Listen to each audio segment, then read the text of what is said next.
Chapter 66। 2 दिन पलक झपकते ही निकल गए और सगाई का दिन भी आ गया। आज प्रेमम और रूपाली की एंगेजमेंट थी।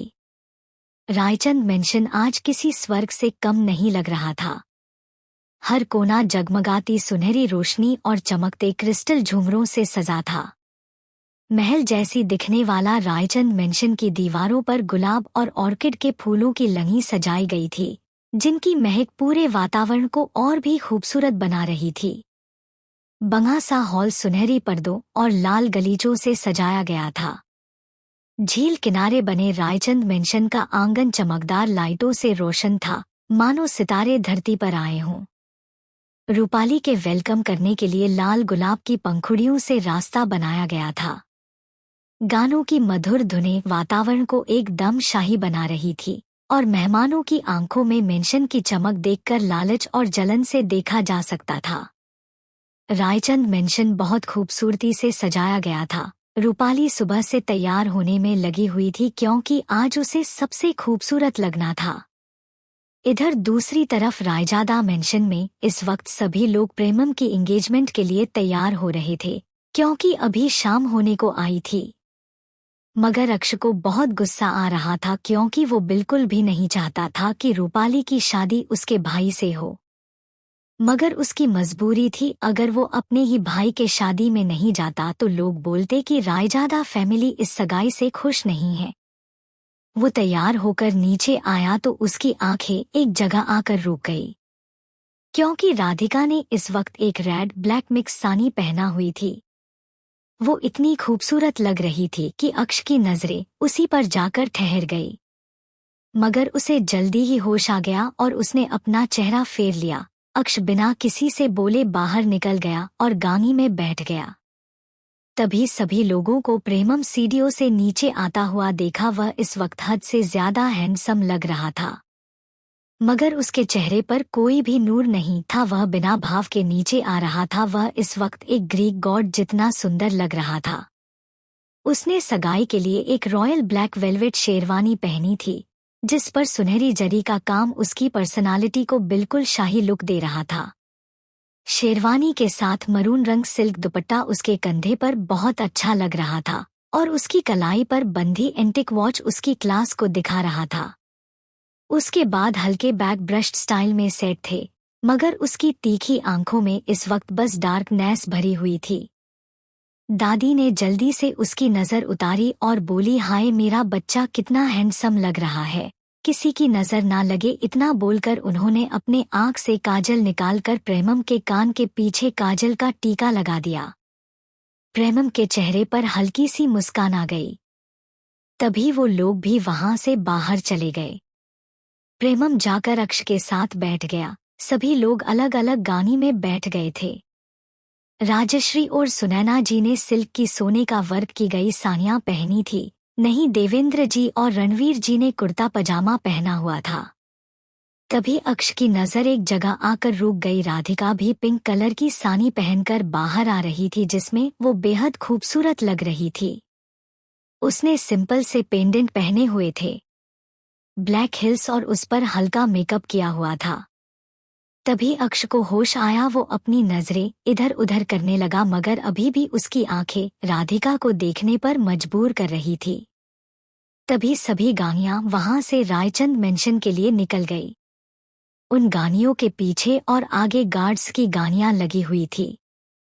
इधर रायचंद मेंशन में मेहमानों का आना जाना हो रहा था। आज वहां छोटे से बने बिजनेसमैन, डॉक्टर, पॉलिटिक्स और बहुत जानी मानी हस्तियां भी आई हुई थी। वहां मीडिया को भी बुलाया गया था क्योंकि रूपाली रायचंद खानदान की प्रिंसेस की सगाई थी। तभी बाहर गाड़ियां रुकने की आवाज आई तो सभी लोग बाहर की तरफ देखने लगे, जहां से रायजादा फैमिली आ रही थी, जिसे देखकर सभी लोग उन्हें देखने लगे। वहीं औरतें राजश्री और सुनैना जी के गहने देखकर जलन से उन्हें देख रही थी। वहीं बिजनेसमैन जल्दी से रणवीर जी के पास चले गए, मगर वो लोग आज बिजनेस की बातें नहीं कर रहे थे क्योंकि आज उनके बेटे की एंगेजमेंट थी, जिसके लिए वो बहुत ज्यादा खुश थे। वहीं लंकियां प्रेमम और अक्ष को अपनी लस्ट और लालच भरी नजरों से देख रही थी। मगर दोनों लंकों ने किसी को भी देखने की जहमत नहीं उठाई। प्रेमम की आंखें किसी को ढूंढ रही थी, मगर वो चेहरा जो उसको सुकून पहुंचाता था वो कहीं भी नजर नहीं आ रहा था, जिससे उसका चेहरे के एक्सप्रेशन और भी ज्यादा डार्क हो गए। वहीं अक्ष और राधिका ने सेम कलर के आउटफिट पहने थे। रूपाली के कुछ बिगमेल और हवसी दोस्त राधिका को काफी बुरी नजर से देख रहे थे। प्रेमम जाकर स्टेज पर बैठ गया। स्टेज पर गुलाब के फूलों और लाइटिंग से सजाया गया था। इस वक्त वो स्टेज किसी फेरी टाइल जैसा खूबसूरत लग रहा था। प्रेमम स्टेज में लगे सोफे पर बैठ गया, जो करीब 4 लोगों के बैठने जितना था। उस पर भी काफी खूबसूरती से सजाया गया था। तभी पंडित जी बोले, सगाई का मुहूर्त होने वाला है, इसलिए लंकी को बुलाइए। तभी कसक जी और रूपाली की कुछ दोस्त रूपाली के कमरे में चली गई। रूपाली पूरी तरीके से रेडी हो चुकी थी। उसने इस वक्त एक गोल्डन और रेड कलर का लहंगा पहना हुआ था, जिसमें डायमंड लगे हुए थे। उसने काफी हैवी मेकअप और ज्वेलरी कैरी की हुई थी। तभी कसक जी उसको देखते हुए बोली, आज मेरी प्रिंसेस सच की प्रिंसेस लग रही है। प्रेमम तो तुमसे आज नजरें ही नहीं हटा पाएगा। जिसे सुनकर रूपाली शर्माने लगी। चैप्टर 67। रूपाली पूरी तरीके से रेडी हो चुकी थी। उसने इस वक्त एक गोल्डन और रेड कलर का लहंगा पहना हुआ था, जिसमें डायमंड लगे हुए थे। उसने काफी हैवी मेकअप और ज्वेलरी कैरी की हुई थी। तभी कसक जी उसको देखते हुए बोली, आज मेरी प्रिंसेस सच की प्रिंसेस लग रही है। प्रेमम तो तुमसे आज नजरें ही नहीं हटा पाएगा। जिसे सुनकर रूपाली शर्माने लगी। तभी कसक जी और रूपाली की दोस्त निहारिका उसे लेकर नीचे आ गई। जैसे ही रूपाली नीचे आई, सब उसे देखने लगे।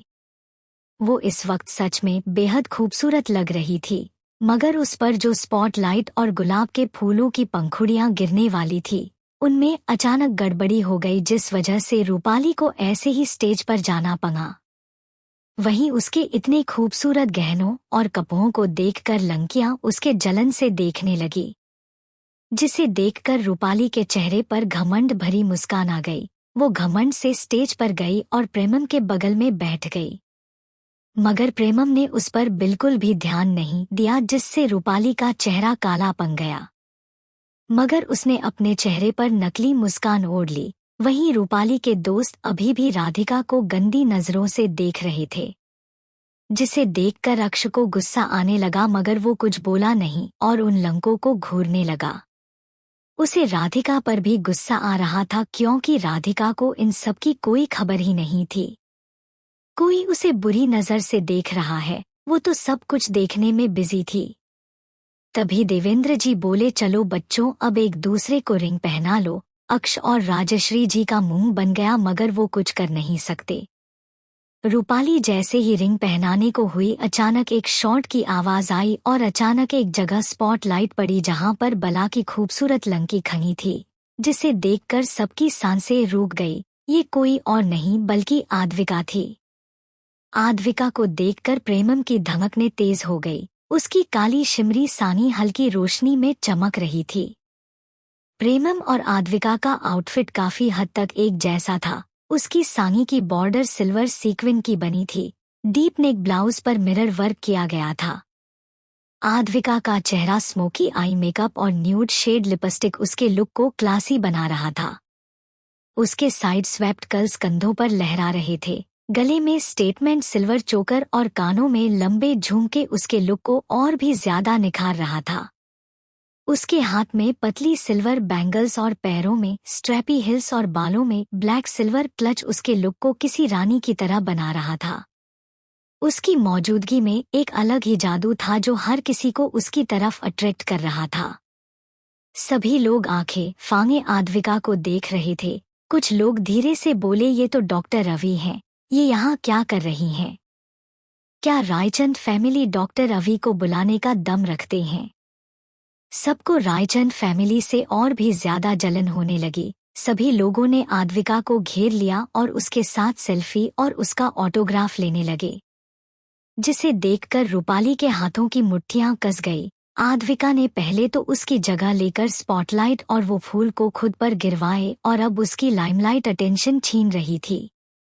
वो नफरत से आद्विका को देख रही थी। उसकी आंखों में आद्विका के लिए हद से ज्यादा नफरत थी।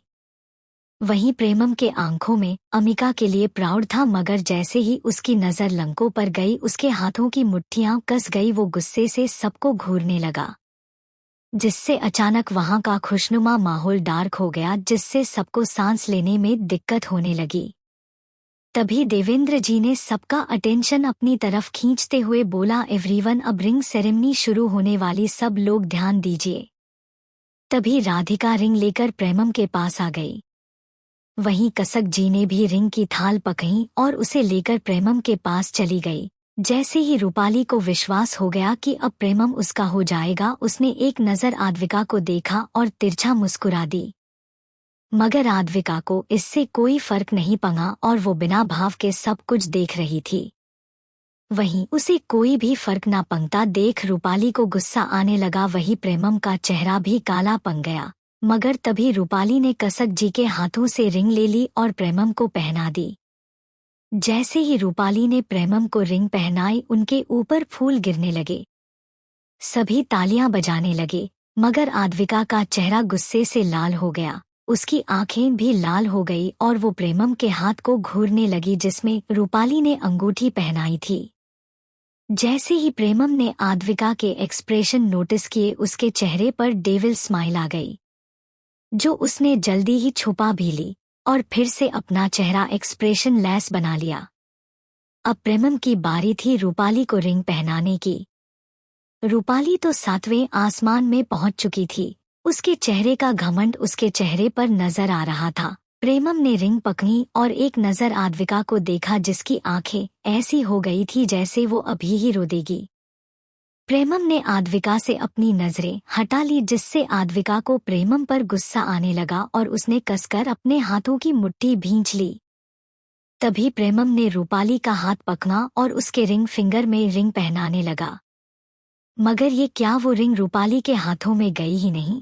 वो रिंग रूपाली के हाथ में जा ही नहीं रही थी। रूपाली का हाथ उस रिंग से मोटा था, जिसे देखकर कुछ लोग हंसने लगे, जिससे रूपाली का चेहरा काला पड़ गया। वो जबरदस्ती रिंग को अपने अंगुली में डालने की कोशिश करने लगी, मगर अफसोस उसकी लाख कोशिशों के बाद भी रिंग उसके हाथ में नहीं गई।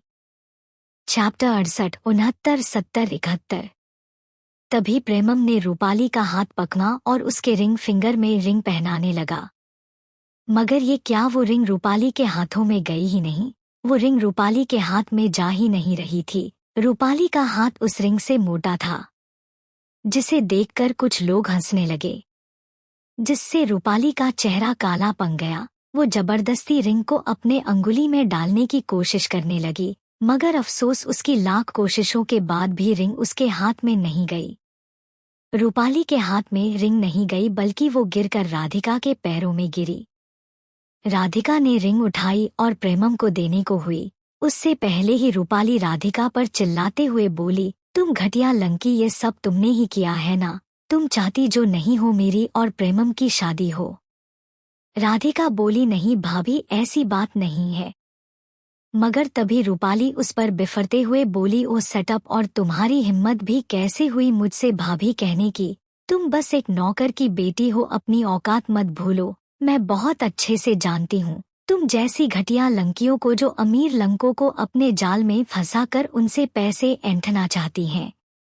राधिका की आंखों से आंसू बहने लगे। वो रोते हुए बोली, नहीं, ऐसा बिल्कुल भी नहीं है। मैं ऐसा कुछ भी नहीं करना चाहती। मैं प्रेमम भाई को अपना बंगा भाई मानती हूँ। तभी रूपाली बोली, मुझे अच्छे से पता है तुम भाई भाई बोलकर प्रेमम को सेड्यूस करने की कोशिश करती हो। अभी इससे आगे वो कुछ बोलती उससे पहले ही एक झन्नाटेदार थप्पड़ उसके मुंह पर पड़ा और रूपाली सन्न रह गई, क्योंकि ये थप्पड़ उसे प्रेमम ने मारा था। प्रेमम का चेहरा गुस्से से लाल हो गया था। वो रूपाली को घूरते हुए अपने दांत पीसते हुए बोला, तुम्हारी हिम्मत भी कैसे हुई मेरी बहन के बारे में ऐसी घटिया बातें बोलने की। हाँ। तभी रूपाली रोते हुए बोली, प्रेमम, आपने मुझे थप्पड़ मारा, वो भी इस 2 टके की नौकरानी के लिए। तुम ऐसा कैसे कर सकते हो? मैं तुम्हारी होने वाली पत्नी हूँ। अभी प्रेमम कुछ बोलता उससे पहले ही राधिका ने प्रेमम का हाथ पकड़ लिया। और ना मैं अपना सिर हिलाने लगी। उसके बाद वो वहां से बाहर की तरफ भाग गई। तभी उसके पीछे अक्ष भी बाहर चला गया। इस वक्त आद्विका वहां पर मौजूद नहीं थी। जब प्रेमम रूपाली को रिंग पहना रहा था तभी आद्विका को उसके नानू का फोन आ गया, जिस वजह से वो वहां से बाहर चली गई। इधर बाहर राधिका गार्डन की तरफ आ गई थी। इस वक्त वहां का नजारा बेहद खूबसूरत लग रहा था। वहां भी सजाया गया था। वहां के फूलों और पेड़ों में फेरी लाइट लगाई गई थी, जिससे वो पेड़ और फूल ऐसे लग रहे थे जैसे वहां जुगनू चमक रहे हो। राधिका घुटनों के बल बैठ गई और जोर जोर से रोने लगी। उसे इस वक्त बहुत ज्यादा बुरा लग रहा था। रूपाली ने उसे नौकर की बेटी बोला, उसे उतना बुरा नहीं लगा क्योंकि वो सच्चाई थी, मगर प्रेमम को वो अपना भाई मानती थी। उसके साथ उसके रिश्ते को इतना गलत तरीके से बोला गया, जिससे राधिका को बहुत ज्यादा दर्द हो रहा था। तभी उसके कंधे पर किसी ने हाथ रखा तो राधिका ने जल्दी से अपने आंसू साफ किए और पीछे पलट कर देखा। इस वक्त उसके पीछे अक्ष खड़ा था, जो बिना भाव के उसे देख रहा था। मगर जैसे ही उसने राधिका की सूजी आंखें और लाल आंखें देखी तो उसके दिल में एक टीस उठी और वो जैसे ही उसके आंसू पहुंचने को हुआ, राधिका 2 कदम पीछे हट गई, जिससे अक्ष के हाथ हवा में ही रह गए। उसने अपने हाथों को नीचे किया और नॉर्मल आवाज में बोला, क्यों रो रही हो तुम? क्या तुम उस लंकी को जवाब नहीं दे सकती थी? जिस पर राधिका के चेहरे पर एक कड़वी मुस्कान आ गई। वो अक्ष को देखते हुए बोली, क्या बोलती मैं उन्हें? उन्होंने कुछ गलत थोड़ी कहा। मैं एक नौकर की ही बेटी हूँ, मगर हाँ, मैंने कभी भी किसी को अपने जाल में नहीं फंसाया और मैं प्रेमम भाई के बारे में तो ऐसा सोच भी नहीं सकती। मैं उन्हें अपना बंगा भाई मानती हूँ। तभी अक्ष बोला, रामू काका हमारे यहाँ सालों से काम करते हैं। वो हमारे फैमिली मेंबर्स जैसे हैं। जिस पर राधिका ने एक नज़र अक्ष को देखा और फिर हंसने लगी। उसे हंसता देख अक्ष की भौहें सिकुड़ गई। वो इरिटेट होते हुए बोला, हंस क्यों रही हो? मैंने कोई जोक नहीं मारा। जिस पर राधिका ने अचानक से हंसना बंद कर दिया और अक्ष की आंखों में देखते हुए बोली, मिस्टर रायजादा, आप ये बात बोल रहे हैं? सीरियसली? याद है उस दिन आपने भी वही बात बोली थी? जैसे ही राधिका ने ये बात बोली अक्ष को वो दिन याद आ गया। वो राधिका को समझाते हुए बोला, मेरा ऐसा कोई इरादा नहीं था, वो मेरे मुंह से वो सब गुस्से में निकल गया। तभी राधिका बोली, हाँ मगर गुस्से में ही सही, आपने मुझे मेरी असलियत तो दिखा दी। खैर, आप में और मिस रायचंद में ज्यादा फर्क नहीं है। जैसे ही राधिका ने ये बात बोली अक्ष को गुस्सा आने लगा। वो गुस्से में चिल्लाते हुए बोला, अभी तो उस घटिया लंकी के साथ मेरा कंपैरिजन कर दिया, मगर आइंदा से अगर तुमने ऐसा करने की हिम्मत भी की तो मुझसे बुरा कोई नहीं होगा। इतना बोलकर उसने एक झटके में उसे छोड़ दिया और गुस्से में वहां से चला गया। वहीं राधिका को काफी पेन हो रहा था क्योंकि राधिका ने हिल्स पहनी थी। ऊपर से अक्ष के इस तरह से धक्का देने से उसके पैर लंखनाए। हालांकि उसने खुद को गिरने से संभाल लिया, मगर उसके पैरों में मोच आ गई, जिससे उसके पैर में असहनीय दर्द होने लगा। वो ठीक से चल भी नहीं पा रही थी, मगर वो जैसे तैसे चलने लगी। अभी वो वहां से जाती उससे पहले ही किसी ने उसका हाथ पकड़ लिया। जैसे ही उसने महसूस किया किसी ने उसका हाथ पकड़ा है, वो पीछे पलटी तो उसने देखा एक लंके ने उसका हाथ पकड़ा हुआ है। उसके चेहरे पर खुद के लिए हवस देखकर राधिका को गुस्सा आने लगा, मगर साथ ही उसके चेहरे पर डर भी था। तभी वो लंका जिसने उसका हाथ पकड़ा था, वो बेशर्मी से बोला, जानेमन तुम्हें चलने में दिक्कत हो रही है ना, तो क्यों ना मैं तुम्हें अपनी गोद में उठाकर तुम्हारी मदद कर दूं। तो बताओ कहाँ जाना चाहोगी, होटल या यहीं किसी कमरे में? इतना बोलकर अपने होठों पर जीभ फेरने लगा, जिससे राधिका को उस पर घिन आ रही थी। चैप्टर 72। अक्ष के इस तरह से धक्का देने से उसके पैर लंखनाए। हालांकि उसने खुद को गिरने से संभाल लिया, मगर उसके पैरों में मोच आ गई, जिससे उसके पैर में असहनीय दर्द होने लगा। वो ठीक से चल भी नहीं पा रही थी, मगर वो जैसे तैसे चलने लगी। अभी वो वहां से जाती उससे पहले ही किसी ने उसका हाथ पकड़ लिया।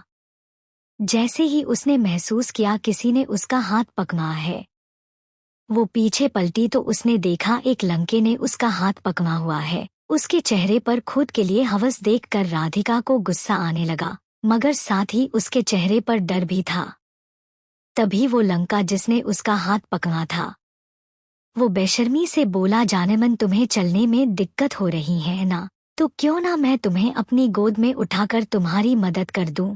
तो बताओ कहाँ जाना चाहोगी, होटल या यहीं किसी कमरे में। इतना बोलकर अपने होठों पर जीभ फेरने लगा, जिससे राधिका को उस पर घिन आ रही थी। तभी वो लंका जो एक मंत्री का बेटा था, उसका नाम रोहन भरद्वाज था, वो भद्दी हंसी हंसते हुए बोला, जानेमन अभी रूपाली बोल रही थी कि तुम्हें अमीर लंकों के साथ सोना पसंद है, तो क्यों तुम हमें भी चांस दो, तुम्हें मालामाल कर देंगे। इतना बोलकर राधिका को ऊपर से नीचे तक स्कैन करने लगा। तभी अचानक से राधिका ने एक थप्पड़ रोहन को मार दिया, जिससे रोहन और उसका दोस्त पंकज मेहरा दोनों हैरान रह गए। तभी रोहन अपनी आंखों में गुस्सा लिए राधिका से बोला, साली कमीनी, तेरी इतनी हिम्मत, तू मुझ पर हाथ उठाए, अब देख मैं तेरे साथ क्या करता हूँ। बहुत शौक है ना तुझे दूसरों का बिस्तर गर्म करने का, तेरी सारी गर्मी आज मैं निकालूंगा। इतना बोलकर राधिका की तरफ बढ़ने लगा। जैसे ही वो राधिका को छूने को हुआ, किसी ने उसका हाथ कसकर पकड़ लिया, जिससे उसके हाथ में दर्द होने लगा। उसने अपना सिर उठाकर देखा तो सामने आद्विका खड़ी थी। उसकी आंखें गुस्से से लाल हो चुकी थी। पंकज और रोहन दोनों आद्विका की खूबसूरती में खो गए। तभी रोहन बोला, तुम्हारी खूबसूरती जान लोगी क्या? पहले तो मैंने सोचा था इस नौकर की बेटी से काम चलाना पड़ेगा, मगर तुम तो खुद ही मेरे पास आ गई। चलो अच्छा है, तुम्हारा ये खूबसूरत बदन मेरे बहुत काम आएगा, और चिंता मत करो, मैं तुमसे शादी कर लूंगा, ताकि तुम्हारा ये मखमली बदन को मैं रोज महसूस कर सकूं। वहीं उसकी ऐसी घटिया बातें सुनकर आद्विका का ऑरा अचानक ही भयानक हो गया। उसने अपना पैर उठाकर रोहन और पंकज के पैरों के बीच में मारा, जिससे दोनों की चीख निकल गई। उसके बाद वो दोनों के पैरों के बीच अपनी हिल्स रखकर मसलने लगी, जिससे वो दर्द से चिल्लाने लगे। उसकी आंखों से आंसू भी बहने लगे थे। वहीं उनकी चीख सुनकर सभी लोग हॉल से गार्डन के पास आ गए, मगर जब उन लोगों ने वहां का नजारा देखा तो सभी लोगों का मुंह खुला का खुला रह गया। राधिका तो डर से जो आंखें बंद कर खड़ी थी, उन दोनों की चीखें सुनकर उसने आंखें खोली तो सामने आद्विका को देखकर वो हैरान रह गई, मगर उसने अपनी खुशी को अपने अंदर ही दबा लिया, क्योंकि अभी सही वक्त नहीं था। तभी रूपाली जल्दी से आगे आई और अपने दोस्तों को ऐसे दर्द में छटपटाते हुए देख गुस्से में बोली, आद्विका दीदी, ये क्या तमाशा लगा रखा है आपने? क्या आप ऐसे ही मेरी खुशियां बर्बाद करती रहेंगी? आप बचपन से लेकर आज तक हमेशा मेरे स्पेशल डे को हमेशा ऐसे ही खराब करती आई हैं। आखिर आप मुझसे इतनी नफरत क्यों करती हैं? मगर आद्विका ने उससे कुछ नहीं बोला और रोहन और पंकज को उनकी कॉलर पकड़कर उठाते हुए बोली, अपोलोजाइज टू हर। उसने राधिका की तरफ इशारा करते हुए बोला, मगर उन दोनों ने माफी नहीं मांगी, जिससे आद्विका का पारा हाई हो गया। उसने दोनों को एक एक झन्नाटेदार थप्पड़ उन दोनों को जन दिया और गुस्से में अपने दांत पीसते हुए चिल्लाकर बोली, I said apologise to her now, जिससे वो दोनों डर से कांप गए। दोनों जल्दी से घुटनों के बल बैठ गए और राधिका से माफी मांगने लगे, मगर राधिका ने अपना मुंह फेर लिया, क्योंकि वो इन घटिया लंकों को किसी भी कीमत पर माफ करने वाली नहीं थी। रूपाली खुद को इग्नोर होता देख गुस्से में पागल हो गई। वो आद्विका की तरफ बनी और जैसे ही उसे थप्पड़ मारने को हुई, किसी ने उसे आद्विका से दूर झटक दिया, जिससे रूही लंघना गई, मगर कसक जी ने उसे जल्दी से संभाल लिया। मगर वो लोग हैरान थे, आद्विका को डिफेंड करने वाला और कोई नहीं प्रेमम था। प्रेमम गुस्से में रूपाली को घूरते हुए बोला, don't even think about it, जिससे रूपाली को गुस्सा आ गया। उसे बिल्कुल भी बर्दाश्त नहीं हो रहा था कि प्रेमम उसको छोड़कर आद्विका का सपोर्ट करें। वो गुस्से में बोली, प्रेमम आप इस लंकी का सपोर्ट कैसे कर सकते हैं? मेरी आपसे शादी होने वाली है और आप एक बाहरी लंकी के लिए मुझे नेग्लेक्ट कर रही हैं। मगर प्रेमम को इससे कोई फर्क नहीं पड़ा। तभी रूपाली सुनैना जी से बोली, आंटी देखिए ना, प्रेमम को वो कैसे मुझे हर्ट कर रही हैं। क्या उन्हें ऐसा करना चाहिए? मैं उनकी होने वाली वाइफ हूँ, मगर वो मेरे साथ ऐसे बिहेव कर रही हैं जैसे वो मुझे जानते ही ना हो। इतना बोलकर रोने लगी। वहीं उसको इस तरह रोता देख कुछ लोगों को उसके लिए बुरा लग रहा था, मगर कुछ लोगों को उसका ड्रामा देखकर उस पर हद से ज्यादा गुस्सा आ रहा था। रूपाली ने अपनी आंसू भरी आंखों से प्रेमम को देखा और बोली, प्रेमम आप ऐसा क्यों कर रही हैं? आज तो हमारी सगाई है ना, प्लीज आप नई रिंग मंगाइए। रूपाली ने अपनी आंसू भरी आंखों से प्रेमम को देखा और बोली, प्रेमम आप ऐसा क्यों कर रही हैं? आज तो हमारी सगाई है ना, प्लीज आप नई रिंग मंगाइए। जिस पर प्रेमम उसे ठंडी नजरों से देखते हुए बोला, उसकी कोई जरूरत नहीं है। जिस पर रूपाली बोली, मतलब? जिस पर प्रेमम ने एक नजर सबको देखा और उसको बिना भाव के देखते हुए बोला, मतलब यह कि मैं तुमसे इसी वक्त सगाई तोड़ता हूँ। जिससे रूपाली के पैर लंखना गए, मगर वो जल्दी से खुद को संभालते हुए बोली, प्रेमम आप मजाक कर रही हैं ना? जिस पर प्रेमम बिना भाव के बोला, मैं मजाक नहीं करता। तभी देवेंद्र जी बोले, प्रेमम ये तुम क्या बोल रहे हो? तभी प्रेमम बोला, दादू मैं इस घटिया लंकी से सगाई नहीं करना चाहता। मगर तभी रूपाली रोते हुए बोली, प्रेमम आप ऐसा नहीं कर सकते, मैंने बचपन से आपको चाहा है, आप मेरा नहीं तो अपनी और मेरी मॉम के बारे में सोचिए। मेरी मॉम अब इस दुनिया में नहीं है, उनकी आखिरी इच्छा थी कि आपकी और मेरी शादी हो। Chapter 73 and 74। रूपाली ने अपनी आंसू भरी आंखों से प्रेमम को देखा और बोली, प्रेमम आप ऐसा क्यों कर रही हैं? आज तो हमारी सगाई है ना, प्लीज आप नई रिंग मंगाइए। जिस पर प्रेमम उसे ठंडी नजरों से देखते हुए बोला, उसकी कोई जरूरत नहीं है। जिस पर रूपाली बोली, मतलब? जिस पर प्रेमम ने एक नजर सबको देखा और उसको बिना भाव के देखते हुए बोला, मतलब यह कि मैं तुमसे इसी वक्त सगाई तोड़ता हूँ। जिससे रूपाली के पैर लंखना गए, मगर वो जल्दी से खुद को संभालते हुए बोली, प्रेमम आप मजाक कर रही हैं ना? जिस पर प्रेमम बिना भाव के बोला, मैं मजाक नहीं करता। तभी देवेंद्र जी बोले, प्रेमम ये तुम क्या बोल रहे हो? तभी प्रेमम बोला, दादू मैं इस घटिया लंकी से सगाई नहीं करना चाहता। मगर तभी रूपाली रोते हुए बोली, प्रेमम आप ऐसा नहीं कर सकते, मैंने बचपन से आपको चाहा है, आप मेरा नहीं तो अपनी और मेरी मॉम के बारे में सोचिए। मेरी मॉम अब इस दुनिया में नहीं है, उनकी आखिरी इच्छा थी कि आपकी और मेरी शादी हो। क्या आप मेरी मॉम की आखिरी इच्छा पूरी नहीं करना चाहते? ऐसा मत कीजिए, उनकी आत्मा को बहुत तकलीफ होगी। जिससे प्रेमम की भौहें सिकुड़ गई और वो बोला, अविका आंटी की आखिरी इच्छा पूरी हो और उनकी आत्मा को तकलीफ ना हो, इसलिए ही मैंने तुमसे सगाई तोड़ी। जिस पर सब हैरानी और सवाल भरी नजरों से प्रेमम को देखने लगे। मगर वहीं कसक जी का चेहरा पीला पड़ गया। वो बीच में बोली, प्रेमम बेटा इतनी छोटी सी बात के लिए सगाई तोड़ना सही नहीं होगा। सुनैना जी मैंने सही बोला ना? जिस पर सुनैना जी प्रेमम को देखने लगी। तभी प्रेमम बोला, अच्छा तो आप क्या चाहती हैं मिसेज रायचंद? मैं अविका आंटी की बेटी से शादी ना कर आपकी इस घटिया नाजायज बेटी से शादी करूं। जिस पर सभी लोग हैरान थे। तभी सुनैना जी बोली, प्रेमम आप ये क्या बोल रहे हैं, हमें कुछ समझ नहीं आ रहा। रूपाली ही तो अविका की बेटी है ना? जिस पर रूपाली की सांसें रुक गई। वहीं आद्विका भी कुछ गनबन होने की फीलिंग आने लगी। वो अभी प्रेमम को रोकती उससे पहले ही प्रेमम बोला, नहीं मॉम ये लंकी अविका आंटी की बेटी नहीं है। जिस पर रूपाली सदमे में चली गई। तभी रूपाली जल्दी से बोली, प्रेमम आप ये क्या बोल रही हैं? आखिर आप ऐसा कैसे कर सकते हैं? आप मेरी मॉम की इंसल्ट कर रही हैं। जिस पर प्रेमम को बहुत गुस्सा आया और वो चिल्लाते हुए बोला, बंद करो अपना नाटक, मुझे सारी सच्चाई पता है। रूपाली कुछ बोलती तभी प्रेमम बोला, मॉम रूपाली नहीं बल्कि आद्विका। उसने आद्विका की तरफ इशारा करते हुए बोला, यह है अविका आंटी की बेटी आद्विका, अविका रायचंद। जिससे सभी लोग सदमे में चले गए। तभी एक बार फिर से प्रेमम बोला, अगर आपको मेरी बातों पर यकीन नहीं है तो आप दादू दादी से। प्रेमम ने रणविजय जी और देविका जी की तरफ इशारा करते हुए बोला, पूछ सकते हैं? राजश्री और देवेंद्र जी रणविजय और देविका जी को देखने लगे। तो दोनों ने गहरी सांस ली और बोले, हाँ प्रेमम बिल्कुल सही बोल रहा है, आद्विका ही अविका की बेटी और हमारी असली पोती है।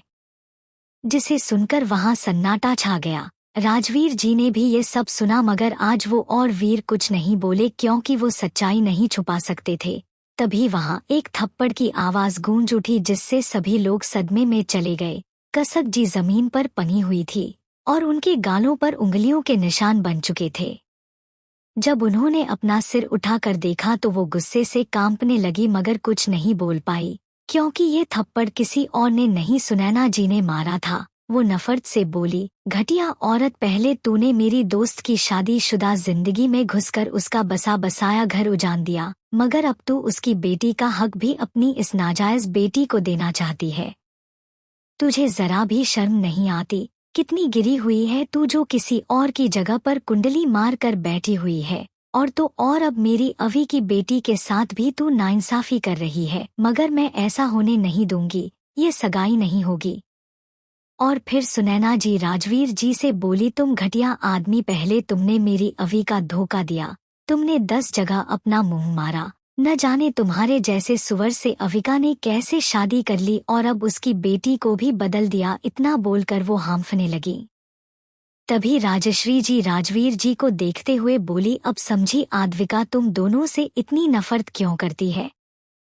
माना तुम्हें अविका से प्यार नहीं था, मगर आद्विका से भी तुम्हें इतनी नफरत है कि तुमने उसका हक अपनी इस नाजायज बेटी को देने की सोची। आखिर तुम एक बाप होकर ऐसा कैसे कर सकते हो? अगर तुम्हारे जैसा बाप होता है तो भगवान लोगों को अनाथ बनाए, मगर तुम्हारा जैसा बाप किसी को ना दे।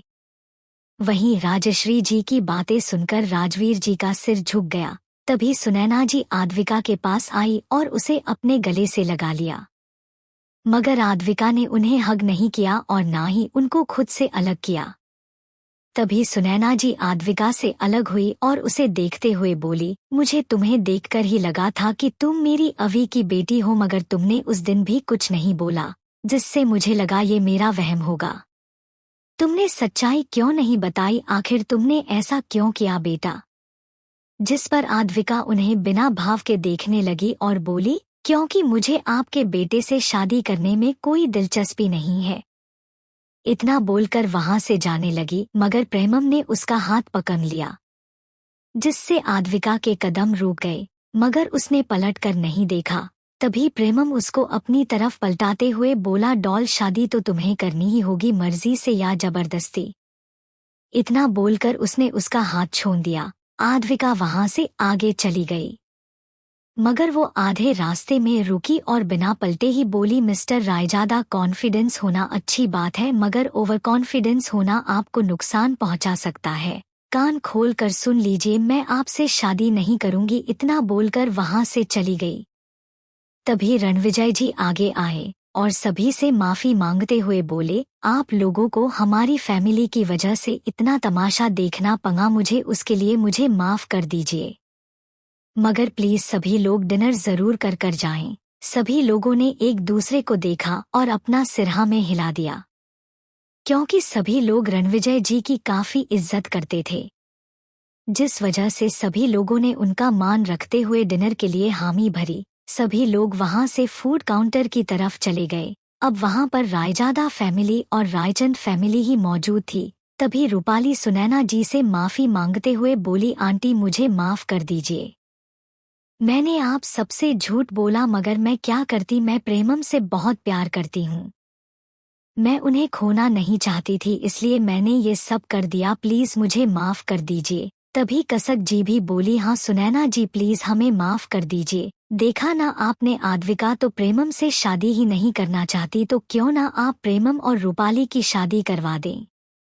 वहीं अभी भी उनकी इतनी बेशर्मी देखकर रायजादा फैमिली हैरान थी, मगर अक्ष और राजश्री जी को उन पर बहुत तेज गुस्सा आ रहा था। अभी कोई कुछ बोलता उससे पहले ही प्रेमम कसक जी पर चिल्लाते हुए बोला, मिसेस रायचंद, खबरदार, जो आपने अपनी इस घटिया बेटी के साथ मेरी शादी करवाने की सोची तो मैं आपकी और आपकी इस घटिया बेटी के टुकड़े कर कुत्तों को खिला दूंगा।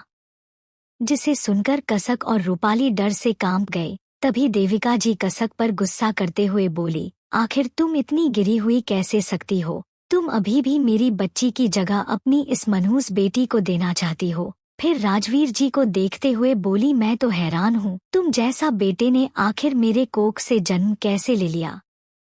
क्या तुम सच में इतने ज्यादा अंधे हो जो तुम्हें इस घटिया औरत की चालबाजियां नजर नहीं आती? या तुम्हें समझ और नजर तो सब आता है, मगर तुम अपनी इस डायन बीबी और इस मनहूस बेटी के प्यार में इतने अंधे हो गए हो कि तुम्हें इन दोनों की गलतियां नजर नहीं आती।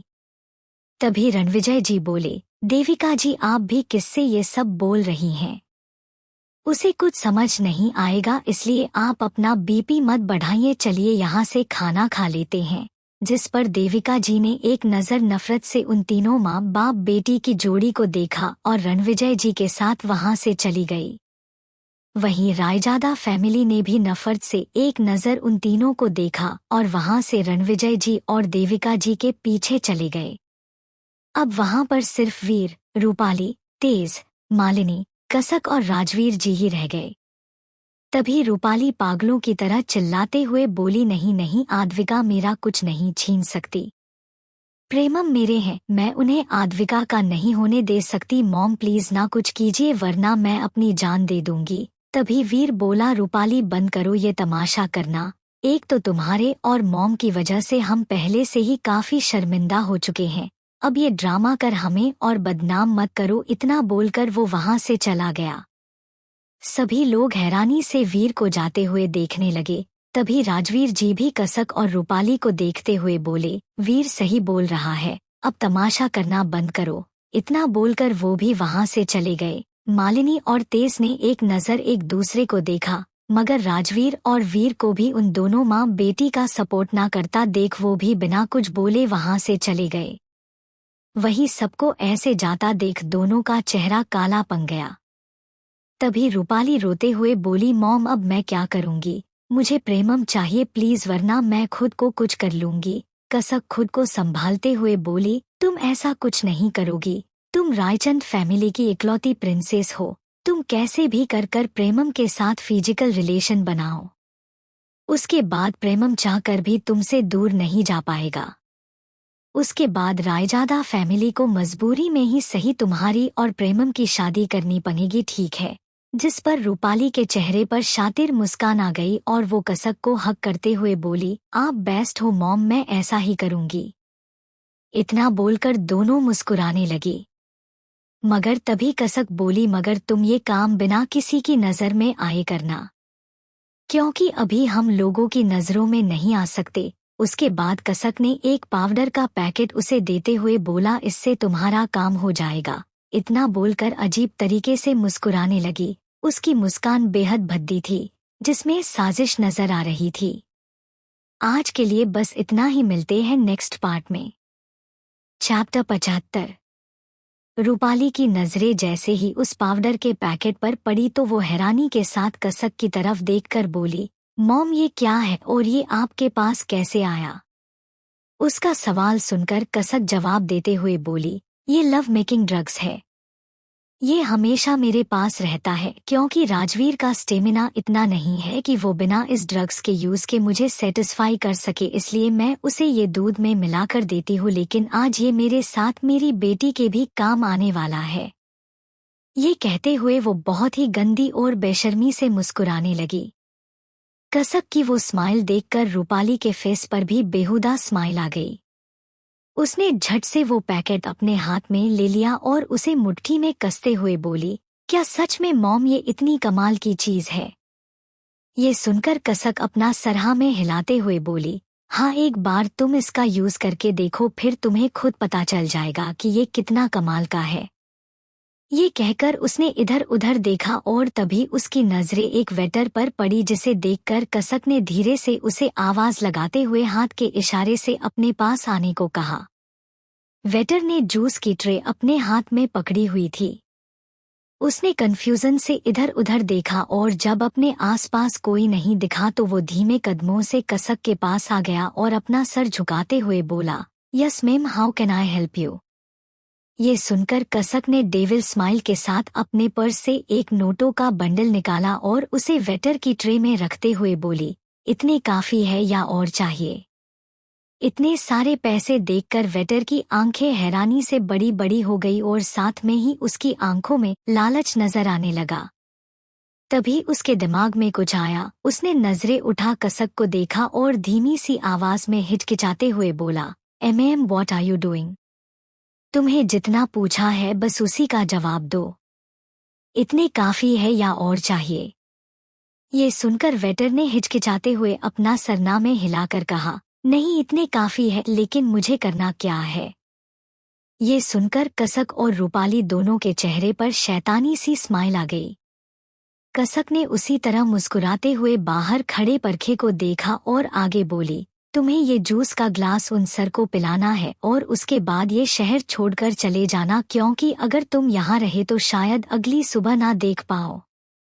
ये कहते हुए उसने अपने पर्स से एक और पैसों का बंडल निकाला, ट्रे में रख दिया और रूपाली में एक ग्लास में वो सारा ड्रग्स मिला दिया। उसने उस ग्लास को उठाया और सबसे अलग एक साइड में रख दिया ताकि वो ग्लास उन सब ग्लास के साथ मिक्स ना हो। कसक का जवाब सुनकर वेटर के पसीने छूटने लगे, लेकिन जब उसने उन पैसों को देखा तो उसका जी लालच में आ गया और उसने अपने डर को कंट्रोल करते हुए कहा, ओके मैम, आपका काम हो जाएगा। ये कहकर उसने पैसों के बंडल उठाए और उन्हें अपनी पेंट की पॉकेट में डाल बाहर की तरफ निकल गया। उसकी नजरें प्रेमम पर टिकी थी, जो बाहर उसकी तरफ पीठ किए खड़ा कॉल पर किसी से बात कर रहा था। वेटर धीमे कदमों से प्रेमम के पास आया और उसकी तरफ ट्रे बढ़ाकर डरते हुए बोला, सर, जूस। ये सुनकर प्रेमम ने एक नज़र उसकी तरफ देखा और फिर ग्लास उठाने को होता है, लेकिन तभी वेटर ने अपने हाथ में वो ड्रग्स मिला हुआ जूस का ग्लास उठा प्रेमम को दे दिया। प्रेमम कॉल पर किसी से बात कर रहा था, इसलिए उसने वेटर की इस हरकत को नोटिस नहीं किया। प्रेमम ने ग्लास को अपने मुंह से लगाया और जूस पीने लगा। वही उसे जूस पिता देख दूर खड़ी रूपाली और कसक के चेहरे पर डेविल स्माइल आ गई। वेटर अभी भी वही खड़ा प्रेमम को जूस पीते देख रहा था। प्रेमम ने जूस खत्म कर ग्लास को ट्रे में रखा और बात करते हुए आगे चला गया। रोनित कार के अंदर बैठा गौर से उस वेटर को देख रहा था। तभी वेटर ने रूपाली और कसक की तरफ थंब अप का इशारा किया और बदले में उन दोनों ने भी उसे थंब अप का इशारा किया। वही उनके चेहरे की स्माइल देखकर और उन तीनों के इशारे देख रोनित का चेहरा काला पड़ गया। वो तुरंत कार से बाहर आया और गुस्से से उस वेटर के पास जाने को होता है, लेकिन तभी उसके रास्ते में दो गार्ड आ गए, जिससे रोनित के कदम रुक गए। रोनित ने उन दोनों की तरफ देखकर गुस्से से कहा, जो भी बात करनी है वो बाद में करना, अभी रास्ते से हटो, मुझे जाना है। ये सुनकर पहला गार्ड जल्दी से बोला, सर प्लीज एक मिनट, हमारी बात सुन लीजिए। राघव की बीवी बहुत बीमार है और इसे अपनी बीवी के ऑपरेशन के लिए 10 लाख रुपए चाहिए है। अगर आप रुपए दे देते तो बहुत बड़ी मेहरबानी होती।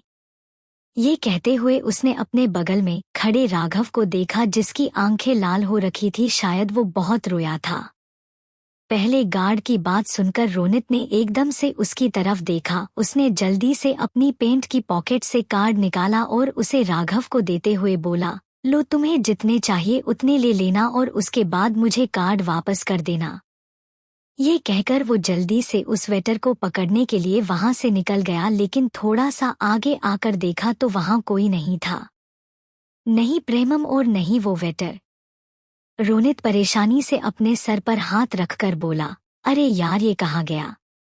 अभी तक तो यही था और बॉस भी कहाँ चले गए? ये कहते हुए उसने नजरें घुमा मेंशन के अंदर देखा, जहां अब रूपाली और कसक भी नहीं थी। रोनित परेशानी से अपने सर पर हाथ रखे इधर उधर देख रहा था।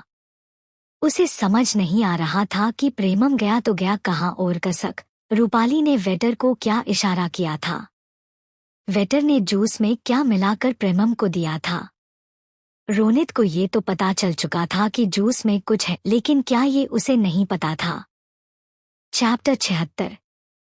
ये कहकर वो जल्दी से उस वेटर को पकड़ने के लिए वहां से निकल गया, लेकिन थोड़ा सा आगे आकर देखा तो वहां कोई नहीं था, नहीं प्रेमम और नहीं वो वेटर। रोनित परेशानी से अपने सर पर हाथ रखकर बोला, अरे यार, ये कहाँ गया?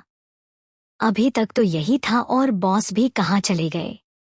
ये कहते हुए उसने नजरें घुमा मेंशन के अंदर देखा जहां अब रूपाली और कसक भी नहीं थी। रोनित परेशानी से अपने सर पर हाथ रखे इधर उधर देख रहा था। उसे समझ नहीं आ रहा था कि प्रेमम गया तो गया कहाँ और कसक, रूपाली ने वेटर को क्या इशारा किया था। वेटर ने जूस में क्या मिलाकर प्रेमम को दिया था।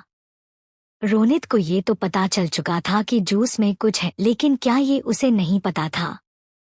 रोनित ने चारों तरफ प्रेमम को ढूंढ लिया लेकिन वो उसे कहीं नहीं मिला, इसलिए उसने परेशानी से सीधा अमिका को कॉल मिला दिया क्योंकि इसके अलावा उसे और कोई नहीं दिख रहा था जो उसकी हेल्प कर सके। रायचंद मेंशन और इसके लोगों के बारे में अमिका से ज्यादा कोई नहीं जानता था। कुछ देर रिंग जाने के बाद दूसरी तरफ से कॉल पिक हुआ और अमिका की आवाज आई, hello Amika ma'am, please I need to your help. Premam sir मिल नहीं रहे हैं। रोनित ने जो कुछ हुआ अभी अभी हुआ और उसने जो कुछ देखा था वो सब अमिका को बता दिया। रोनित की बात सुनकर दूसरी तरफ कार के अंदर बैठी अमिका की पकड़ अपने फोन पर कस गई और उसका चेहरा काला पड़ गया। वो अपनी बेहद ही कोल्ड टोन में बोली, आई एम कमिंग। ये बोलकर उसने कॉल कट किया और अपनी कार को वापस रायचंद मेंशन की तरफ टर्न ले लिया। अभी वो खुद ही ड्राइव कर रही थी। अमिका फुल स्पीड में ड्राइव कर रही थी। उसकी कार सड़क पर धूल उड़ाते हुए अपनी रफ्तार से हवा की तरफ भाग रही थी। लगभग 10 मिनट बाद अमिका ने अपनी कार रायचंद मेंशन के बाहर रोकी। वो कार से बाहर आई और सीधा मेंशन के अंदर चली गई। तभी उसकी नजरें रोनित पर पड़ी जिसे देखते ही अमिका ने सर्द आवाज में कहा, तुमने लास्ट टाइम प्रेमम को कहाँ देखा था? ये सुनकर रोनित जल्दी से बोला, वो यही गार्डन में थे लेकिन जब मैं उनके पास आने लगा तो 2 गार्ड आ गए थे। मैंने 2 मिनट उनसे बात की और फिर जब प्रेमम सर की तरफ देखा तो वहां कोई नहीं था। उसका जवाब सुनकर अमिका ने एक गहरी सांस भरी और गुस्से से बोली, ये रूपाली और कसक इतनी गिर जाएंगी ये मैंने कभी नहीं सोचा था। दोनों माँ बेटी ही नीच और गिरी हुई औरतें हैं। ये कहते हुए वो गुस्से से मेन गेट से अंदर लिविंग हॉल में आ गई। अमिका सीधा रूपाली के कमरे के पास आई और उसका डोर ओपन कर अंदर देखा लेकिन पूरा रूम एकदम से खाली था जिसे देखकर अमिका की एक भौं ऊपर उठ गई। वो रूम के अंदर आई और अच्छे से पूरा रूम चेक करने के बाद दूसरे रूम में चली गई। अमिका ने एक एक करके कसक और बाकी सब रूम भी चेक किए लेकिन किसी भी कमरे में प्रेमम, रूपाली और कसक नहीं मिले। इनफैक्ट वो मेंशन के कहीं नजर नहीं आ रहे थे। अमिका को अब उन दोनों माँ बेटी पर और तेज गुस्सा आने लगा था। वो मेंशन से बाहर जाने को होती है लेकिन तभी अचानक उसकी नजरें ऊपर लगे झूमर पर पड़ी जो हवा की वजह से हल्का फुल्का हिल रहा था। झूमर को देखते हुए अचानक ही अमिका के दिमाग में छत का ख्याल आया। वो धीमी सी आवाज में खुद में बोली, कहीं वो घटिया लड़की मेरे प्रेमम के साथ छत पर तो नहीं। ये ख्याल दिमाग में आते ही उसकी धड़कनें एकदम से तेज हो गई। रूपाली को प्रेमम के साथ सोचकर ही उसका दिल गुस्से से जलने लगा था। अमिका तेजी से सीढ़ियों की तरफ भागी और वो लगभग भागते हुए छत पर पहुंची। इधर दूसरी तरफ प्रेमम इस वक्त नीचे लेटा हुआ था और रूपाली उसके ऊपर लेटी उसे किस करने की कोशिश कर रही थी। नीचे वाइट गद्दा लगा हुआ था जिस पर प्रेमम लेटा हुआ था। रूपाली बार बार उसे किस करने की कोशिश कर रही थी लेकिन प्रेमम अपने होंठ के आगे हाथ रखे धीमी लड़खड़ाती आवाज में उसे खुद से दूर रहने को बोल रहा था। रूपाली ने प्रेमम को जो ड्रग दिया था उससे प्रेमम का पूरा शरीर किसी गर्म भट्टी की तरह तप रहा था। उसका पूरा बदन पसीने से भीग चुका था और पूरा चेहरा भी सुर्ख लाल हो रखा था। उसकी आंखें हल्की सी खुली थी और उनमें नशा साफ नजर आ रहा था लेकिन इन सबके बावजूद भी प्रेमम को अभी इतना होश था कि जो लड़की उसे किस कर रही है वो अमिका नहीं बल्कि कोई और है। प्रेमम अमिका के अलावा किसी और का नहीं होना चाहता था लेकिन उसके शरीर में इतनी ताकत नहीं बची थी कि वो रूपाली को खुद से दूर कर सके। रूपाली ने प्रेमम का चेहरा अपने हाथों में पकड़ा और उसके होंठों पर अपने होंठ रखने वाली होती है कि तभी पीछे से किसी ने उसके बालों को पकड़ा और एकदम से उसे प्रेमम के ऊपर से उठा सीधा नीचे पटक दिया, जिससे रूपाली की जोर की दर्द भरी चीख निकल गई। उसे एक पल के लिए तो समझ ही नहीं आया कि उसके साथ आखिर हुआ क्या। आज के लिए बस इतना ही, मिलते हैं next part. Chapter 77। Premam Amika के अलावा किसी और का नहीं होना चाहता था, लेकिन उसके शरीर में इतनी ताकत नहीं बची थी कि वो रूपाली को खुद से दूर कर सके। रूपाली ने प्रेमम का चेहरा अपने हाथों में पकड़ा और उसके होंठों पर अपने होंठ रखने वाली होती है कि तभी पीछे से किसी ने उसके बालों को पकड़ा और एकदम से उसे प्रेमम के ऊपर से उठा सीधा नीचे पटक दिया, जिससे रूपाली की जोर की दर्द भरी चीख निकल गई। उसे एक पल के लिए तो समझ ही नहीं आया कि उसके साथ आखिर हुआ क्या। रूपाली ने दर्द में सिसकते हुए नजरें उठा गुस्से से सामने देखा और अपने सामने खड़ी अमिका को देखते ही उसका चेहरा डर से पीला पड़ गया। रूपाली के सेडक्टिव एक्सप्रेशन एक पल में गायब हो गए। तभी अमिका ने उसकी बाजुओं को पकड़ झटके से खड़ा किया और एक नज़र प्रेमम के लाल पड़ चुके को चेहरे को देखकर एक खिंच के थप्पड़ रूपाली के गाल पर जड़ दिया, जिससे रूपाली संभल नहीं पाई और चीखते हुए फर्श पर जा गिरी। उसके घुटनों और कोहनी पर चोट लग गई थी, जहां से अब हल्का हल्का खून भी रिसने लगा था। दर्द की वजह से रूपाली की आंखों में आंसू आ गए। उसने गुस्से से नजरें उठा अमिका को देखा और तेज आवाज में बोली, ये क्या कर रही हो? दिमाग खराब हो गया है तुम्हारा? तुम्हें तो मैं जिंदा नहीं छोड़ूंगा। बहुत कर ली तुमने अपने मन की, अब देखो मैं क्या करती हूँ। ये कहते हुए रूबी झटके से उठी और एकदम से अमिका का गला पकड़ लिया, लेकिन तभी अमिका के मूव उससे भी फास्ट और डेंजर थे। उसने रूपाली के लेफ्ट हैंड को पकड़ा और उसे घुमाते हुए सीधा उसकी पीठ से लगा जोर से मरोड़ने लगी, जिससे रूपाली की जोर की दर्द भरी चीख पूरे मेंशन में गूंज गई। लेकिन इस वक्त मेंशन में कोई नहीं था। कसक पहले ही सबको अपना झूठा ड्रामा कर अपने मायके ले गई, ये बोलकर कि उसकी माँ की तबीयत बहुत खराब है और शायद उनके पास कुछ ही टाइम बचा है, इसलिए वो सबको अपने साथ ले गई अपनी माँ से मिलने के लिए। जबकि अपनी माँ से मिलना तो सिर्फ एक बहाना था, असल में कसक रूपाली और प्रेमम को अकेले में टाइम देना चाहती थी ताकि कोई भी उन्हें डिस्टर्ब ना करे और जो वो चाहते हैं वो हो जाए। रूपाली को अपने हाथ में असहनीय दर्द हो रहा था। इस वक्त उसे लग रहा था जैसे अमिका ने उसका हाथ तोड़ दिया हो। उसकी पकड़ एकदम से अमिका के गले पर ढीली पड़ गई। वही प्रेमम अभी भी गद्दे पर लेटा अपनी धुंधली नजरों से अमिका के गुस्से से लाल पड़ चुके चेहरे को देख रहा था। तभी अमिका ने रूपाली का दूसरा हाथ पकड़ा और उसे भी एकदम से घुमा दिया, जिससे रूपाली और भी जोर से दर्द में चीख पड़ी। वही बाहर खड़े रोनित के कानों में जैसे ही इन चीखों की आवाज पड़ी तो उसके चेहरे पर लंबी चौड़ी स्माइल आ गई। अमिका ने दांत पिसते हुए कहा, यू बिच, तुम मुझे मरोगी। अमिका रायचंद को और मेरे प्रेमम के साथ सोओगी। तुम्हारी हिम्मत भी कैसे हुई मेरे प्रेमम पर अपनी गंदी नजरें डालने की? ये कहते हुए उसने गुस्से से एक जोर की लात रूपाली के घुटनों पर दे मारी, जिससे रूपाली संभल नहीं पाई और फर्श पर पेट के बल जा गिरी। वो फर्श पर पड़ी दर्द में कराहते हुए बुरी तरह रो रही थी। उसमें इतनी भी हिम्मत नहीं थी कि वो घुटनों पर लगी चोट को देख सके। उसके दोनों हाथ बुरी तरह कांप रहे थे।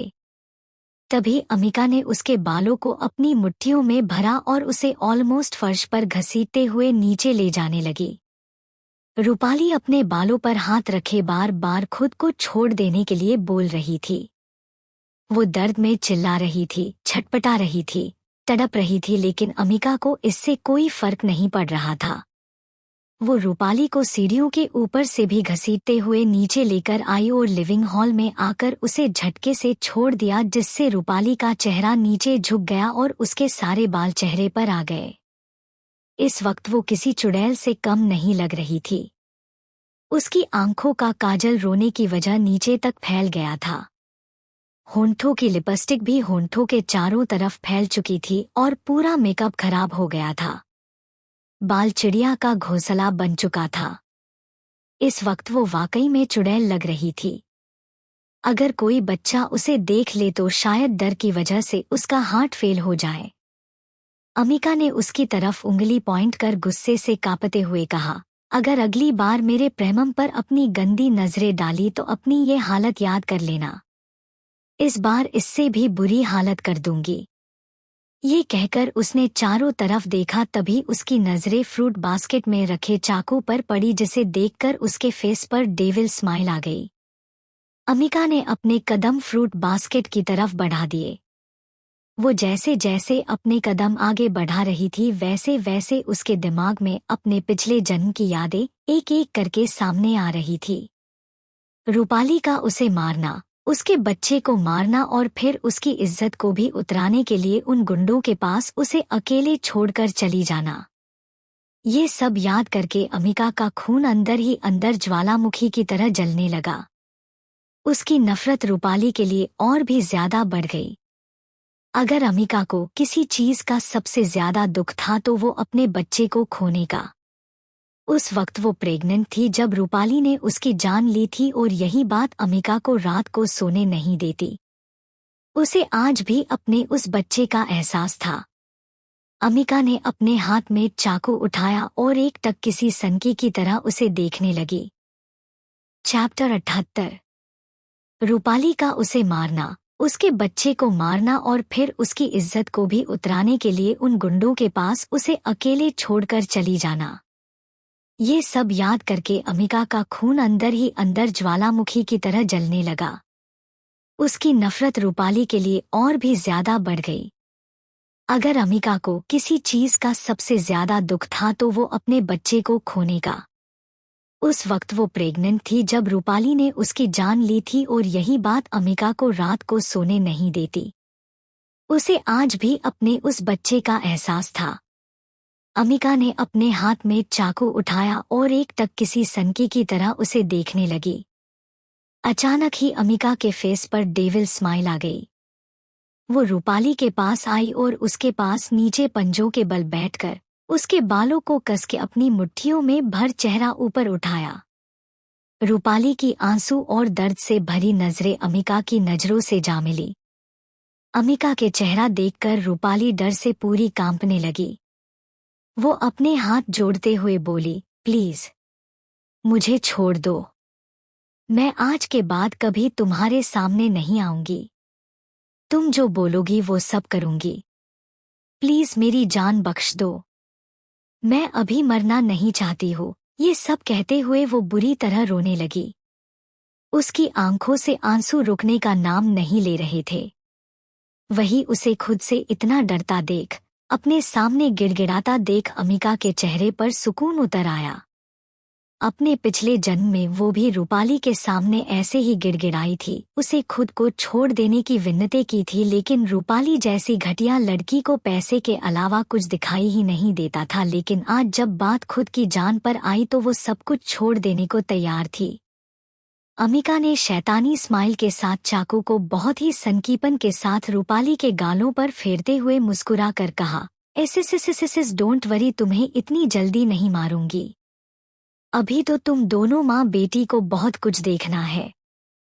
बहुत घमंड है ना तुम्हें अपने इस चेहरे पर, अपनी नाम की खूबसूरती पर। इसी खूबसूरती के जाल में फंसाकर तुम मेरे प्रेमम को अपना बनाना चाहती थी ना। क्या हो अगर तुम्हारी ये खूबसूरती बदसूरती में बदल जाए तो आई एम श्योर तुम जीते जी मर जाओगी, क्योंकि तुम्हें अपनी इस खूबसूरती से सबसे ज्यादा प्यार है। जब भी तुम अपना ये चेहरा देखोगी तो तुम्हें आज की रात याद आएगी। तुम खुद को कोसोगी कि क्यों तुमने अमिका के रायचंद के प्यार पर अपनी गंदी नजरें डाली। अमिका की बातें सुनकर और अपने चेहरे पर वो चाकू महसूस कर रूपाली डर से बुरी तरह कांपने लगी। वो कुछ करती या अमिका से कुछ कहती उससे पहले ही अमिका ने उसके राइट साइड वाले गाल पर चाकू से जोर से कट दे मारा। अगले ही पल खून की कुछ बूंदें अमिका के चेहरे पर आ गिरी। ओए रूपाली की जोर की चीख मेंशन की दीवारों को चीरते हुए गूंज उठी। उसके गाल से बेतहाशा खून बहने लगा था। रूपाली को अपने गाल पर असहनीय दर्द हो रहा था। उसकी नजरें अमिका के हाथ में मौजूद चाकू पर टिकी थी जो पूरा खून से सना हुआ था। तभी अचानक रूपाली की आंखों के सामने अंधेरा छाने लगा और जब उससे दर्द बर्दाश्त नहीं हुआ तो वो बेहोश होकर फर्श पर जा गिरी। अमिका की नजरें रूपाली के चेहरे पर टिकी थी जो दर्द से पीला पड़ा हुआ था। उसके गाल से अभी भी खून रिस रहा था जो फ्लोर पर टप टप गिर रहा था। अमिका ने चाकू को साइड में रखा और बिना किसी एक्सप्रेशन के चलते हुए सीढ़ियों से ऊपर छत पर जाने लगी। देखते ही देखते उसकी आंखों में पानी भर आया। वो कभी ऐसी नहीं थी, कभी इतनी हार्टलेस नहीं थी। वो किसी को तकलीफ में नहीं देख सकती थी। उसका सिर्फ एक ही ख्वाब था, अपनी का सपना पूरा कर इंडिया की सबसे बेस्ट डॉक्टर बनना। लेकिन वक्त ने आज उसे इतना हार्टलेस बना दिया था कि जो अमिका वो थी वो अब नहीं रही, बल्कि उसकी जगह दूसरी अमिका ने जन्म ले लिया, जिसे किसी से कोई फर्क नहीं पड़ता था। अमिका ने टिश्यू पेपर उठाए और उनसे अपना चेहरा साफ करते हुए ऊपर छत पर आ गई। तभी उसकी नजरें प्रेमम पर पड़ी जो गहरी गहरी सांसें ले रहा था। उसकी हालत देखकर अमिका ने कस के अपने हाथों की मुठ्ठियां बंद कर ली। वो एक डॉक्टर थी और प्रेमम को देखते ही वो समझ गई थी कि उसे लव मेकिंग ड्रग्स दिया गया है, जिससे अब अगर उसकी बॉडी नीड्स पूरी नहीं हुई तो उसकी जान भी जा सकती है। अमिका धीमे कदमों से प्रेमम के पास आई और उसके पास नीचे बैठ उसके गाल पर हाथ रखकर उसे होश में लाते हुए बोली, प्रेमम उठिए, प्लीज होश में आइए। वही अमिका के ठंडे हाथों का टच अपने गाल पर महसूस कर प्रेमम के बदन में जल रही आग को थोड़ी सी राहत मिली। उसे अमिका का टच बहुत अच्छा लग रहा था। प्रेमम ने अपनी नशीली आंखें खोलकर अमिका को देखा और अगले ही पल उसका हाथ अपने हाथ में लेते हुए लड़खड़ाती आवाज में बोला, प्लीज टच मी, किस मी, मेरा बदन जल रहा है, कुछ करो, मुझसे ये गर्मी बर्दाश्त नहीं हो रही है, आई वॉन्ट यू बेडली। ये कहते हुए प्रेमम ने अमिका को अपने ऊपर खींच लिया। वही प्रेमम की बातें सुनकर अमिका का दिल बुरी तरह शोर करने लगा। उसकी दिल की धड़कनें एकदम से फास्ट हो गई। उसे पता था कि प्रेमम को उसकी जरूरत है और अगर आज उसने प्रेमम को खुद को नहीं सौंपा तो शायद उसकी जान चली जाएगी। प्रेमम को एक लड़की की जरूरत थी जो उसके बदन की गर्मी को मिटा सके। चैप्टर 79। प्रेमम ने अपनी नशीली आंखें खोलकर अमिका को देखा और अगले ही पल उसका हाथ अपने हाथ में लेते हुए लड़खड़ाती आवाज में बोला, प्लीज टच मी, किस मी, मेरा बदन जल रहा है, कुछ करो, मुझसे ये गर्मी बर्दाश्त नहीं हो रही है, आई वॉन्ट यू बेडली। ये कहते हुए प्रेमम ने अमिका को अपने ऊपर खींच लिया। वही प्रेमम की बातें सुनकर अमिका का दिल बुरी तरह शोर करने लगा। उसकी दिल की धड़कनें एकदम से फास्ट हो गई। उसे पता था कि प्रेमम को उसकी जरूरत है और अगर आज उसने प्रेमम को खुद को नहीं सौंपा तो शायद उसकी जान चली जाएगी। प्रेमम को एक लड़की की जरूरत थी जो उसके बदन की गर्मी को मिटा सके। रूपाली की साजिश की वजह से प्रेमम पूरी तरह नशे में डूब चुका था। तभी प्रेमम ने अमिका की कमर को पकड़ा। अमिका की आंखें बंद थी और चेहरा लाल पड़ा हुआ था। प्रेमम अभी नशे में था बट वो क्या कर रहा है इसका उसे अच्छे से पता था। लेकिन ड्रग्स की वजह से वो अपने शरीर में बढ़ती गर्मी को बर्दाश्त नहीं कर पा रहा था। वो नीचे झुका और अमिका के चेहरे को पकड़ते हुए मदहोशी से बोला, यू नो व्हाट डॉल, मैं तुमसे बहुत प्यार करता हूँ और अब मैं तुमसे और ज्यादा दूर नहीं रह सकता हूँ। मैं तुम्हें आज पूरी तरह अपना बना लेना चाहता हूँ। आई नो कि हमारी शादी नहीं हुई है लेकिन मुझे आज तुम्हारी जरूरत है। इसी के साथ उसने अमिका के होंठों को कैप्चर कर लिया। अमिका ने हल्की सी आंखें खोली और उसका कॉलर पकड़ा, झटके से उसे अपने करीब खींच लिया। उसे भी प्रेमम का किस करना बहुत अच्छा लग रहा था क्योंकि वो भी प्रेमम से प्यार करती थी और अभी जो कुछ हुआ उसे भी प्रेमम की जरूरत थी। उसके प्यार की जरूरत थी। प्रेमम एकटक उसे देखने लगा। अमिका धीरे धीरे अपने होंठ चलाते हुए उसे किस करने लगी। ये पहली किस थी जिसके अमिका प्रेमम का साथ दे रही थी। प्रेमम तिरछा मुस्कुराया और उसके बालों में हाथ फेरने लगा। अमिका ने अपने हाथ उसके शर्ट की तरफ बढ़ाए और उसके शर्ट के बटन को लगभग फाड़ते हुए अलग करने लगी, जिससे प्रेमम ने उसके हाथ को पकड़ा और हल्का सा उससे दूर होते हुए बोला, डोल, ये तुम क्या कर रही हो? अमिका ने मदहोश भरी आवाज में कहा, मुझे आपको टच करना है, लेकिन ये कपड़े मुझे तुम्हें टच करने से रोक रहे हैं। इन कपड़ों से कह दो कि ये आपके बदन से अलग हो जाएंगे, क्योंकि ये जब आपसे ऐसे चिपके हुए होते हैं तो मुझे इनसे बहुत जलन होती है। मन करता है कि इन्हें फाड़ कर रख दूं, और एक वो चुड़ैल रूपाली, उसकी तो किसी दिन मैं जान ले लूंगी। ये सब कहते हुए उसका चेहरा गुस्से से भर गया। उसका जवाब सुनकर प्रेमम उसे अपनी नशीली आंखों में हैरानी लिए उसे देखने लगा। उसे मन ही मन खुशी भी हो रही थी कि उसकी डोल के दिल में भी उसके लिए कुछ है, तभी उसे जिलेसी हो रही है। लेकिन तभी प्रेमम ने अमिका के कान में मदहोशी से कहा, मेरे शर्ट के साथ साथ तुम्हें मेरी पेंट भी निकाल देनी चाहिए, क्योंकि तुम्हारे पास होने से मैं बहुत हार्ड हो गया है और अब ये मुझे दर्द दे रहा है, इसलिए तुम्हें मेरा दर्द ठीक करना होगा। मैं चाहता हूँ कि तुम आज पूरी रात मुझे प्यार करो और मेरे प्यार में जलती रहो। उसकी बात सुनकर अमिका ने सेडक्टिव नजरों से उसे देखा और फिर नजरें झुका उसके लोअर पार्ट को, जो उसके करीब होने से और ज्यादा हार्ड हो रखा था। अमिका ने अपने होंठों को बाइट किया और अपना हाथ उसके पेंट के ऊपर रखते हुए बोली, आप तो सच में हार्ड हो गए हो, लेकिन मुझे थोड़ा डर भी लग रहा है। ये सुनकर प्रेमम ने अपनी नशीली आंखों से उसे देखा और अगले ही पल उसके बालों को अपनी मुट्ठियों में भरते हुए बोला, डर किस चीज का डर है तुम्हें डोल? ये दिन तो हर लड़के लड़की की लाइफ में आता ही है। ये कहकर उसने एकदम से अमिका के होंठों को कैप्चर कर लिया। अमिका के मुंह से हल्की सिसकियां निकलने लगी। उम्म। उसके मॉन्स की आवाज सुनकर प्रेमम और भी ज्यादा वाइल्डली उसके होंठों को चूमने लगा। उसने अमिका की साड़ी के पल्लू को सीने से नीचे खिसकाया और फिर उसकी प्लेट्स भी खोल दी। अमिका के बदन में एक सुरसुरी सी दौड़ गई। प्रेमम ने उसे बिस्तर पर लेटाया और खुद उसके ऊपर आ गया। अमिका के लंबे करली बाल पिलो पर बिखर गए। उसका सीना तेजी से ऊपर नीचे हो रहा था और उसने कस के गदे के कवर को अपनी मुट्ठियों में भर लिया। तभी प्रेमम ने अपना हाथ पीछे ले जा उसके ब्लाउज की डोरिया को झटके से खोल दिया, जिससे अमिका ने कस के अपनी आंखें बंद कर ली। वो दोनों वाइल्डली एक दूसरे के होंठों को चूम रहे थे। उनका सलाइवा मिक्स हो रहा था और टंग आपस में उलझी हुई थी। प्रेमम अमिका को सांस लेने का भी मौका नहीं दे रहा था। सांस न लेने की वजह से उसका चेहरा अब लाल पड़ने लगा था। उसने प्रेमम के कंधे पर अपना हाथ रखा और उसे खुद से दूर धक्का देने लगी। प्रेमम ने एक लास्ट स्मूच के साथ उसके होंठों को छोड़ा। उसके छोड़ते ही अमिका गहरी गहरी सांसें लेने लगी।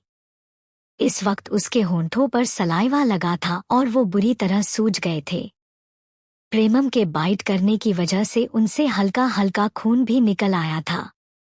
अमिका ने आंखें खोल प्रेमम को देखा और चिढ़ते हुए बोली, मुझे मारने का इरादा था क्या? कम से कम सांस तो लेने दिया करो। यू नो व्हाट, कभी कभी तो मुझे लगता है कि आपकी इस लॉन्ग किस की वजह से कहीं मेरी जान ही ना निकल जाए। उसकी ये बात सुनकर प्रेमम तिरछा मुस्कुराया और अमिका के ब्लाउज को उसके सीने से अलग करते हुए बोला, तुम्हारी इतनी जल्दी जान निकलने लगी डोल, अभी आगे जो कुछ होगा उसके बाद तुम्हारा क्या हाल होगा। ये कहते हुए वो इंटेंसिटी से अमिका के इमर्जेंट चेस्ट को देख रहा था, जो इस वक्त इनर्स में काफी अट्रैक्टिव लग रही थी।